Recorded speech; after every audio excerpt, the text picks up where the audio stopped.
Ada beberapa opsi cari penginapan yang murah tapi layak. Lu bisa download aplikasi kayak Red Doors atau OVO. OVO sih anjing. Halo, apa kabar semuanya? Udah lama ya gua nggak upload. Udah hampir sebulan. Sesuai judul, hari ini berbeda dari biasanya. Bedanya, kali ini gua mau share cara menghitung budget touring.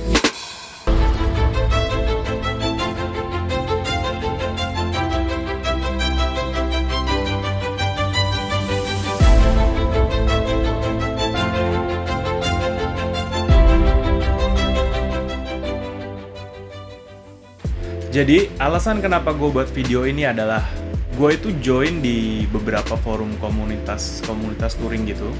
Dan sering banget gue ngeliat postingan-postingan dari beberapa member di komunitas-komunitas ini yang menanyakan soal berapa sih biaya untuk touring.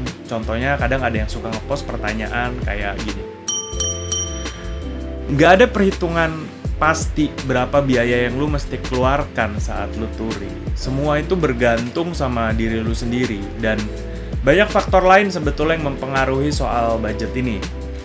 Makanya lewat video ini gue mau coba untuk bantu teman-teman semua agar bisa menghitung pengeluaran touringnya masing-masing secara mandiri. Oke, sebelum kita mulai, ini disclaimer dulu ya. Perhitungan yang akan gue lakukan adalah perhitungan secara real masuk akal. Artinya kita nggak bakal ngomongin soal pengkondisian di tengah jalan. Maksudnya gimana? Misalkan lu mau bilang, oh bang, gue bisa tidur di Hotel Merah Putih alias pom bensin. Atau, oh bang, gue ada temen di kota A, jadi gue bisa nginep di sana. Atau mungkin, oh bang, gue mau bisanya tidur di Hotel Bintang 5 doang. Nah, kalau seperti ini, gue persilakan teman-teman untuk skip video ini. Gue harus tekankan dulu soalnya. Perhitungan budget ini gue asumsikan bahwa lu touring tanpa ada pengkondisian. Dan dengan mempertimbangkan faktor keamanan, kenyamanan, juga low cost budget. Tapi tetap efisien. Artinya lu touring 100% menggunakan uang lu sendiri. Hal-hal yang sifatnya pengkondisian atau bantuan dari orang lain, termasuk juga misalkan sponsor, itu kita kesampingkan dulu. Gak usah lama-lama lagi, mari kita mulai. Yang pertama lu harus ketahui adalah tujuan lu. Yes, ini mesti dilakukan pertama kali karena lu nggak bakalan bisa hitung pasti berapa pengeluaran lu kalau lu nggak tahu tujuan lu mau kemana. Setelah lu tahu tujuan lu bisa hitung jarak total keseluruhan perjalanan menggunakan Google Map. Atau ya aplikasi map lain lah yang lu punya. Biasanya tiap aplikasi map ini udah memperhitungkan jarak tempuh dari titik keberangkatan lu sampai dengan titik tujuan lu. Yang kedua, tentukan berapa hari perjalanan dari titik keberangkatan lu sampai ke titik tujuan. Terus cara nentuin berapa hari ya gimana? Gini, ini bakalan lagi balik ke masing-masing orang.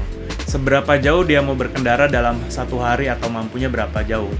Gue pribadi lebih memilih riding kurang lebih sekitar 250-300 km per hari. Kenapa? Menurut pengalaman gue, ini adalah jarak yang paling ideal untuk riding. Artinya, gue bisa touring santai, nggak kayak dikejar-kejar setan, dan tentunya bisa menikmati perjalanan juga. Jarak ini juga ya kurang lebih bisa dilaluin selama kurang lebih sekitar 7-8 jam lah ya. Tapi ingat, medan jalan juga bisa mempengaruhi lama perjalanan lu. Sebagai contoh, saat kemarin gue di Flores, gue riding itu dari Labuan Bajo sampai ke Bajawa, itu hampir kurang lebih 10 jam. Padahal jaraknya nggak sampai 300 km. Kenapa? Karena jalur di sana itu banyak sekali belokan tajam, yang kalau gue nggak hati-hati bisa aja gue kecelakaan.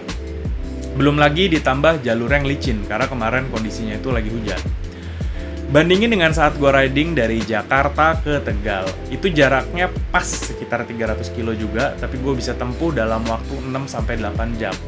Soal jalur, jadi ya do your research lah, lu tentukan berapa kilometer yang mau dan bisa lu laluin dalam satu hari. Yang pasti saran gue, berhentilah riding sebelum jam 5 atau mentok-mentok jam 6 sore lah ya, biar lebih aman.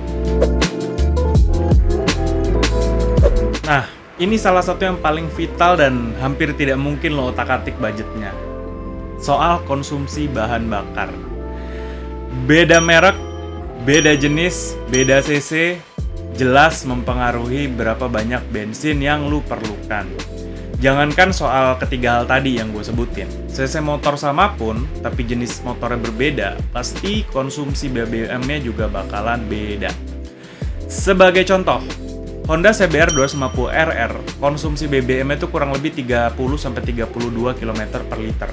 Bandingin sama Kawasaki Versys 250 yang ber-cc kurang lebih sama. Konsumsi bahan bakarnya sekitar 28 km per 1 liter. Beda kan? Padahal cc sama nih. Jadi ingat, jenis motor juga berpengaruh. Jadi saran gua, lu pastiin sendiri berapa tepatnya konsumsi bahan bakar kendaraan lu. Cara cari taunya itu gimana? Lu bisa ketik di Google, misalkan motor lu NMAX ya.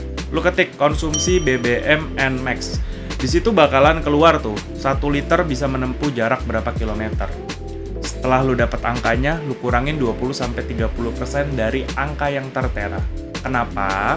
Karena ketika saat kita touring, cara berkendara, beban bawaan, medan jalur, bahkan ya mungkin faktor cuaca, itu bisa mempengaruhi konsumsi BBM lu. Oke, tujuan udah dapet, jarak udah diketahui, berapa hari udah ditentukan, konsumsi BBM kendaraan lu juga lu udah tahu. Mari sekarang kita berhitung.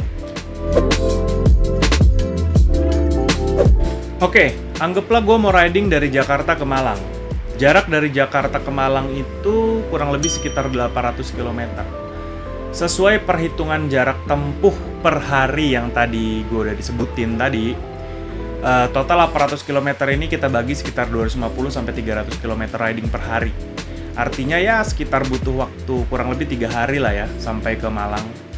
Dan itu artinya gue bakal bermalam 2 hari di tengah perjalanan dan 1 malam di Malang. Ada beberapa opsi cari penginapan yang murah tapi ya tetap masih layak lah ya. Lu bisa download aplikasi kayak Red Doors atau Oyo. Di situ rata-rata penginapan startnya dari 50 sampai dengan 200.000 ke atas. Ambil angka tengah-tengah lah ya, 100.000 jadi ya. Nah, di sini lu bisa pinter-pinter juga nih cari penginapan. Kadang-kadang banyak penginapan yang menawarkan udah include sama sarapan. Jadi artinya lu bisa hemat budget untuk makan pagi juga. Jadi in total budget nginep sampai Malang kurang lebih 300.000 ya. Lanjut. Menurut pengalaman gua, makan paling murah selama touring itu ya di warteg. Sekali makan sekitar 15-20 ribu dan udah dapet minum. Tapi ingat, ini kurang lebih ya. Kalau lu makannya banyak, lauknya aneh-aneh, ya jelas lebih mahal. Tapi kita anggap aja 20 ribu lah ya. Gua asumsikan untuk pagi lu udah dapet makan dari penginapan. Jadi tinggal makan siang dan makan malam yang lu mesti bayar sendiri lagi. Artinya 20 ribu dikali 2 sama dengan 40 ribu. Oh ya, jangan lupa juga sisihin budget buat beli minum. Namanya touring, lu nggak mungkin nggak minum. Beli air minum kemasan 1,5 liter tuh kurang lebih dari harga 6 ribu juga udah dapet. Gua sehari biasanya beli 2, artinya 12 ribu. Jadi in total budget makan dan minum sehari sekitar 52 ribu lah ya. Dikali 3 hari jadi 156 ribu. Ingat bro, ini belum termasuk rokok, kopi, jajanan, dan lain-lain. Jadi kalau lu ngerokok, ngopi, dan lain-lain ya lu tambahin aja budgetnya. Nah, kita ke bensin sekarang. Tadi kan kita udah tahu ya, jarak dari Jakarta ke Malang itu sekitar 800 km. Gua akan hitung pakai motor gua pribadi, CB500X.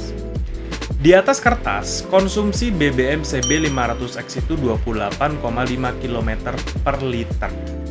Seperti yang gue udah jelasin sebelumnya, ini kita kurangin dulu 20-30% dari total yang seharusnya dari di atas kertas ini. Kalau gue lebih suka 30%, karena gue bisa prepare dana lebih, just in case di tengah jalan terjadi apa-apa, amit-amit lah ya. So, 28,5 km dikali 30% sama dengan 8,5 km. 28,5 dikurang 8,5 hasilnya 20. Jadi acuan konsumsi BBM gue sekarang adalah 20 km per liter. Nah, sekarang kita hitung perkiraan budget bensin gue dari Jakarta ke Malang. Berapa yang diperlukan? Jarak Jakarta-Malang tadi kan 800 km.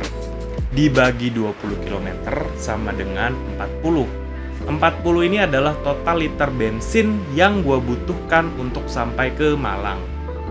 Lalu 40 liter ini kita kali 10.000. Anggapannya ya gue pakai bensin yang harganya 10.000 lah ya. Jadi dengan harga segitu hasilnya adalah 400.000. Nah, inilah uang yang gue perlukan untuk mengisi bensin motor gue dari Jakarta sampai ke Malang. Ingat, ini untuk motor CB500X ya. Lo bisa hitung sendiri budget untuk motor lo dengan rumus tadi. Sekarang kita total semuanya. Penginapan tadi 300.000 untuk 3 malam, ditambah makan minum 156.000 untuk 3 hari, ditambah bensin 400.000 sama dengan 856.000 rupiah. Inilah budget yang gue perlukan untuk touring dari Jakarta ke Malang selama 3 hari dengan menggunakan motor CB500X.